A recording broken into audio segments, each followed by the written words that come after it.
Sobre o presidente Lula agora, ele não foi para a China por conta aí de uma questão de saúde, mas o ministro da Agricultura e Pecuária, o Carlos Fávaro, afirmou numa entrevista ontem que a assinatura dos acordos, que já estavam todos ali praticamente fechados, entre Brasil e China, será adiada até que o presidente faça essa viagem lá para a China.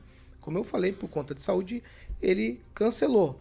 O ministro também disse que isso não vai prejudicar em nada os mais ou menos 20 acordos que estão prontos aí para as assinaturas. Professor, em 2 minutos, no que a gente precisa tanto da China e a China precisa tanto da gente, em 2 minutinhos, professor. A China, o que é a China no mundo global e no mundo? Uma economia poderosíssima, com presença em todos os lugares, do ponto de vista econômico, uma presença fortíssima na África, muito, muito forte, e com uma presença crescente na América do Sul ou na América Latina. Então, a China é um parceiro no desenvolvimento econômico do Brasil. Ela, quando para de comprar carne em razão de algum tipo de doença, como foi esse dia a vaca louca, toda a economia brasileira se ressente. Se ela para de comprar soja, a economia brasileira se ressente. Se ela para de comprar minérios, a economia brasileira fica muito fragilizada. Então, para quem conhece a região de Mato Grosso, por exemplo, vê as companhias nacionais e estatais da China, e aqui em Maringá temos os armazéns deles aqui muito próximo do Catuaí. Então, as companhias estatais chinas têm uma presença fortíssima com respeito à questão de grãos. E os investimentos chineses na América Latina, seja em infraestrutura, seja na questão de alimentos, grãos principalmente, mas também minérios, hoje supera largamente a presença norte-americana. Então, o mundo dividido talvez entre uma China e Estados Unidos, o Brasil tem toda a grande vantagem, porque todo mundo sabe, todo mundo repete, o Brasil é o celeiro do mundo. O Brasil é o celeiro da China. Ô Rigon, tem gente em Brasília que está até com dor de estômago por conta da agenda. A agenda do presidente vai mudar, a agenda da viagem, estou dizendo, vai mudar a agenda brasileira, por exemplo, com a âncora fiscal. Será que eles vão... Porque tudo ficou para depois da China. Como o Lula não foi, será que vai ser antes da China essa nova âncora fiscal? Vai ser apresentado esse novo modelo? É possível diante do quadro de saúde do presidente. Mas o que não vai mudar é essa relação saudável com a China, coisa que a gente não tinha 4 anos atrás. Você se recorda, o primeiro ano de governo do Bolsonaro era só pau na China. Hoje, para se ter uma ideia, são 11 milhões de hectares, ou mais de 11 milhões de hectares, que estão sendo parceirizados com a China. Ela entra com a grana e o pessoal transforma esses 11 milhões de pasto em área agricultável, em produtos, em alimentos, em grãos. E isso vai, até onde eu sei, pode chegar a revolucionar o agronegócio brasileiro.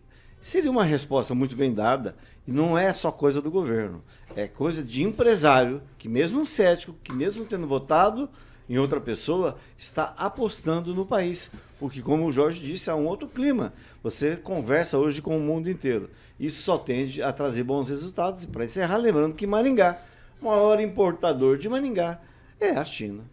Em 2 minutos, Luiz Neto, você discorda do Rigon? Não, de forma alguma. Eu acredito que o empresário ele vai sempre investir no agronegócio porque é a função econômica dele, né? É da onde vem o recurso dele. Tem que se acreditar no agronegócio, mas a expectativa é muito menor do que se tinha em outro governo, diferente do que foi dito agora, né? Tanto pela quantidade de investimentos que vão ser investidos no agronegócio, a gente sabe que os interesses do BNDES não estarão mais em volta do agronegócio, como foi extremamente focado nos últimos 4 anos, e isso não é fala minha, é fala das próprias lideranças do governo, né? Então, assim, o agronegócio tende a sofrer sim. Agora, com a China sempre foi um dos grandes compradores de matéria-prima, né? Ela compra extremamente a questão agrícola e também ferro, entre outras questões aí. O Brasil é um grande importador para a China, exportador, perdão, para a China, é algo que é um fato.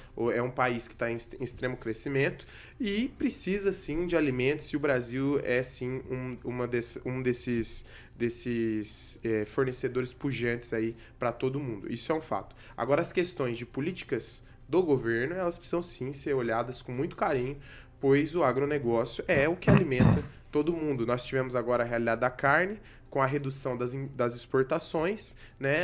A carne ficou mais barata para quem vive aqui, assim como os alimentos. O Brasil, ele é muito ditado pelo mercado. Então, se a carne subir daqui a um tempo, é que a gente sabe que a exportação de carne está muito maior para outros países e muito mais compensatório para as grandes empresas. Vamos lá. Ô, Fernando Tupan, aquela história, né? O Lula ia viajar, depois não ia, depois ia de novo, depois não ia. Acabou não indo. Isso atrasa no que? A agenda brasileira nesse caso, Fernando.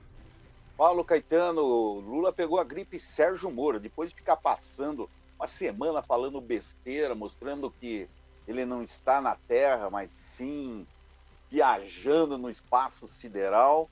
Ele faz isso. Para mim, foi uma boa ideia para calar o Lula ali, que está fazendo burrada. Por exemplo, para mim, a China, nós não deveríamos ter uma aliança tão grande com a China, não. Porque o que a China faz? Ele compra nossos produtos que são difíceis de produzir e são baratos, manda para lá e eles mandam bugigangas para cá. Para!